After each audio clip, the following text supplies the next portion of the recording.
J.R.R. Tolkien's The Lord of the Rings is a timeless epic, a cornerstone of fantasy literature that explores themes of good versus evil, courage, and the enduring power of friendship. Frodo Baggins, the unassuming hobbit chosen to bear the One Ring, is central to the story's success.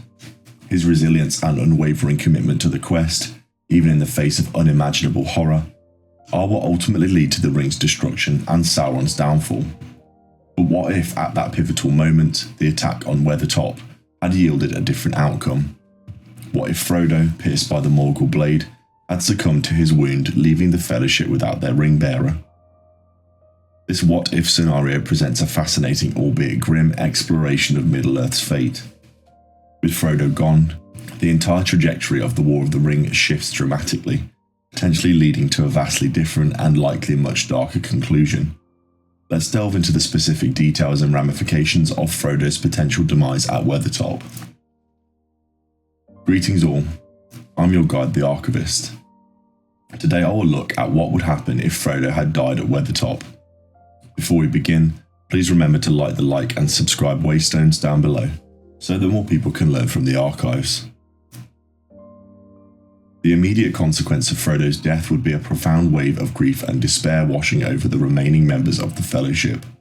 Aragorn, being burdened by the responsibility of protecting the ring-bearer, would be consumed by guilt and self-doubt.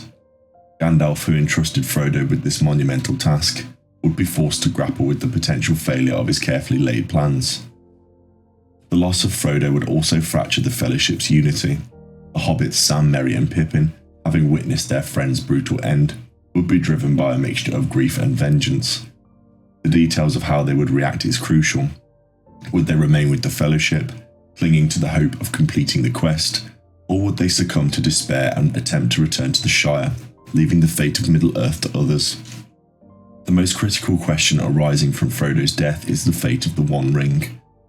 With its bearer fallen, the ring would likely be claimed by Aragorn, the next most powerful member of the Fellowship. This is where the story takes a truly perilous turn. Aragorn, the rightful heir to Gondor, is already burdened by the knowledge of his destiny and the temptation of power. Bearing the One Ring would amplify these inherent vulnerabilities exponentially. The ring's corrupting influence is subtle but relentless. It preys on the desires and ambitions of its wearer, whispering promises of strength and dominion. Even the noble-hearted Aragorn would find it increasingly difficult to resist the ring's allure. The details of Aragorn's struggle against the ring's power would be a central conflict in this alternate narrative.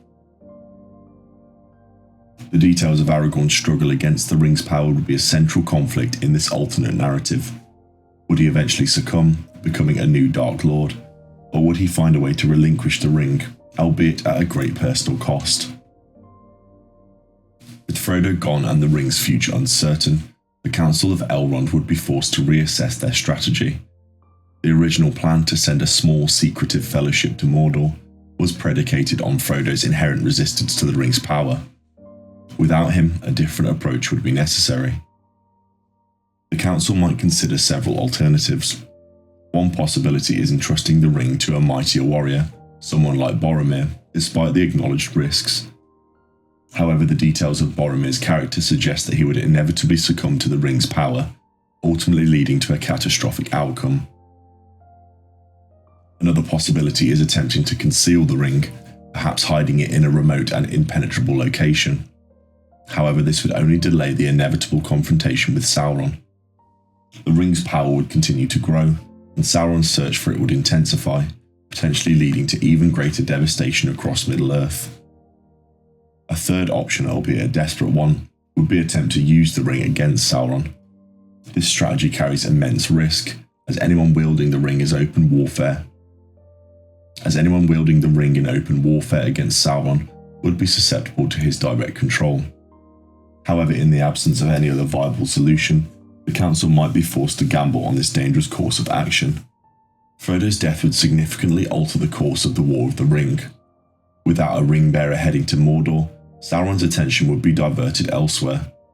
He might focus his efforts on conquering Gondor and Rohan, consolidating his power in the east before turning his gaze towards the remaining free peoples of Middle-earth. The details of the battles would also change. Without the hobbits to inspire courage and hope, the defenders of Gondor and Rohan might be more easily disheartened. The siege of Minas Tirith, a pivotal moment in the original narrative, could end in a swift and decisive victory for Sauron, plunging Gondor into darkness. The elves, witnessing the growing power of Sauron and the vulnerability of the Free Peoples, might choose to retreat to their havens, abandoning Middle-earth to its fate. This would further diminish the forces arrayed against Sauron, leaving the fate of the world hanging precariously in the balance. Ultimately, Frodo's death at Weathertop would likely lead to a bleak outcome for Middle-earth. With the ring falling into the wrong hands or simply remaining active and unclaimed, Sauron's victory would become increasingly inevitable. The Free Peoples, fractured and demoralised, would be unable to withstand the might of Gondor. The Shire, once a haven of peace and tranquility, would eventually fall under Sauron's dominion, its inhabitants enslaved or driven out. The elves would sail west, leaving Middle-earth to its grim fate. The Age of Men would be ushered in under the shadow of Sauron's tyranny, a stark contrast to the hopeful future envisioned in Tolkien's original narrative. The details of this dystopian future are harrowing to contemplate, a world devoid of hope, where freedom is extinguished, and the light of goodness is snuffed out.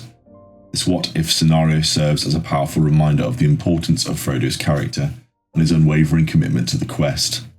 His courage, resilience, and ultimately his sacrifice are what saved Middle-earth from utter darkness. In conclusion, the death of Frodo at Weathertop would unravel the carefully woven tapestry of Tolkien's epic, leading to a vastly different and significantly darker outcome. It highlights the crucial role of individual courage and the sacrifice in the face of overwhelming evil, and serves as a testament to the enduring power of hope in the darkest of times. The absence of Frodo's quiet strength would leave a void in Middle-earth, a void that would ultimately be filled by the encroaching darkness of Sauron's reign. And so I have now covered the content for this video, but if there's anything that has been missed, please share them in the comments down below. If you enjoyed this content, please remember to like the like and subscribe waystones down below. Na Luig of Vanadvan. Until we meet again.